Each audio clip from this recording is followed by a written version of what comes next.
Assalamualaikum warahmatullahi wabarakatuh. Perkenalkan, nama saya Alif Rizkullah dengan nomor induk mahasiswa E100-180-156.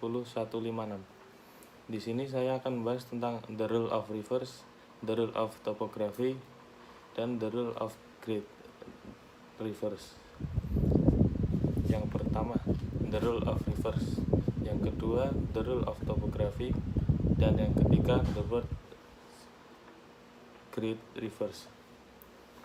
The rule of rivers itu adalah peranan sungai. Dalam sejarah awal Rusia, sungai membentuk jalur alami untuk perdagangan, penaklukan, dan kolonisasi. Mereka sangat penting dalam penyelesaian Siberia yang dikeringkan oleh beberapa sungai terbesar di bumi, yaitu Ob, Yenisei, Lana, dan Kolyma.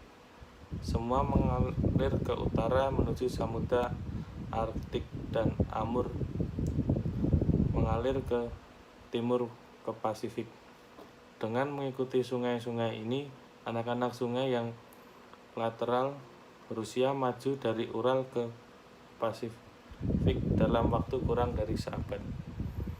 Wilayah Moskow terletak di dataran rendah di mana sejumlah sungai besar memancar seperti jari-jari roda yang terpanjang mengarah ke selatan, Volga ke Laut Kaspia yang terkurung daratan, Dnieper ke Laut Hitam, dan Don ke Laut Azov yang terhubung dengan Laut Hitam melalui Selat Sempit. Sungai yang lebih pendek mengarah ke utara dan barat laut ke Samudra Arktik dan Laut Baltik. Sungai ini sistem dapat diakses satu sama lain dengan portage. Berhubung utama dalam sistem jalur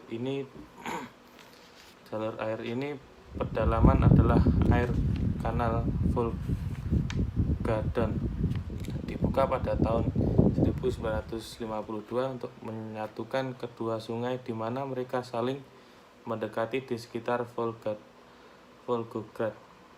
Penyelesaian kanal berarti bahwa Laut Putih dan Laut Baltik di utara terhubung dengan Laut Hitam dan Laut Kaspia di selatan dalam satu air transportasi. Prestasi itu bukan tugas kecil. Sungai Don yang bermuara di Laut Hitam melalui Laut Azov sekitar 150 kaki lebih tinggi dari Volga. Tanah yang memisahkan kedua sungai ini naik hampir 300 kaki.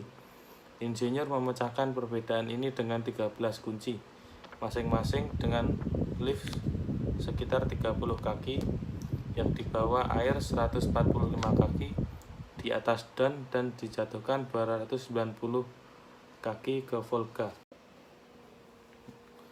The rule of topography. The rule of topography ini adalah peranan topografi. Sebagian besar sungai penting Rusia dan near about angin perlahan untuk ratusan atau ribuan mil melintas besar daratan. Daratan seperti itu termasuk bukit-bukit rendah menyusun hampir semua medan dari sungai Yenisei ke perbatasan barat dari wilayah tersebut. Satu-satunya gunung di dataran rendah ini adalah Ural. Kisaran rendah dan sempit, ketinggian rata-rata kurang dari 2000 kaki, yang memisahkan Eropa dari Asia dan Rusia Eropa dari Siberia. Kemudian Ural hampir jatuh tempo utara dan selatan, tetapi tidak menepati lebar penuh daratan rendah. Kesenjangan dataran rendah yang luas antara ujung selatan. Kemudian masuk ke the words great rivers.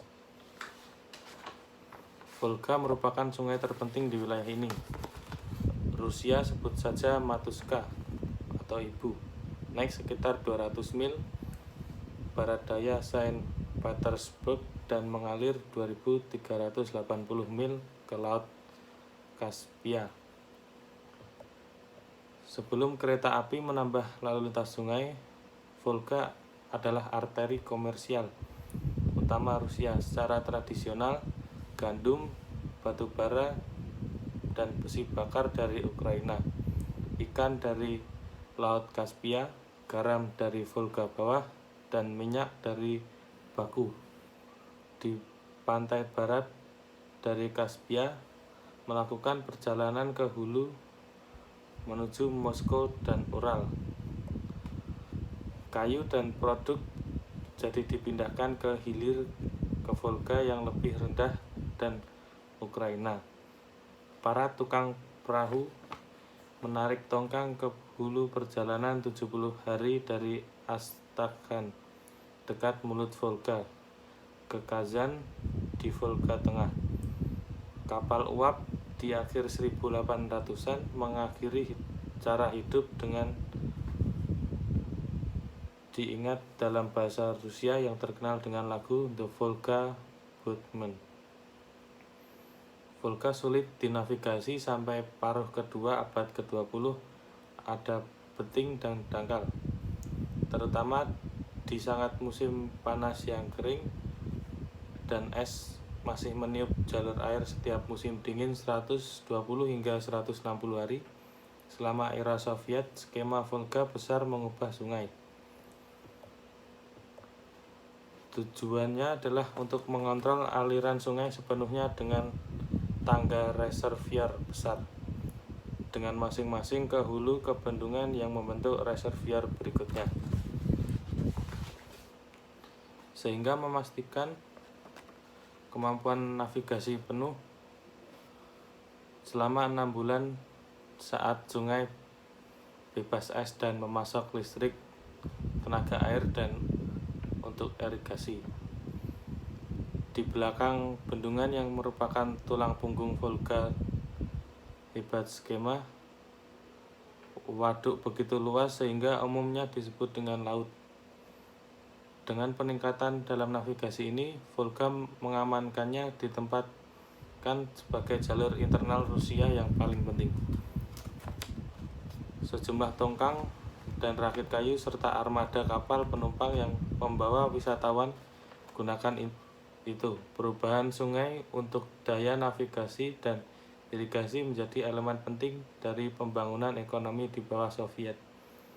Bendungan-bendungan besar diangkat di seberang kursus utama atau anak sungai utama dari sungai Dnieper dan Kama, Irtis, Ob, Yenisei, dan Angraha. Pegunungan dan Laut Kaspia memungkinkan tanpa gangguan gerakan timur dan barat, dipotong oleh penawaran lembah sungai lorong yang mudah. Ural bukanlah penghalang serius angkutan. Di antara Ural dan sungai Yenisei, daratan Siberia Barat adalah salah satu daerah terindah bumi.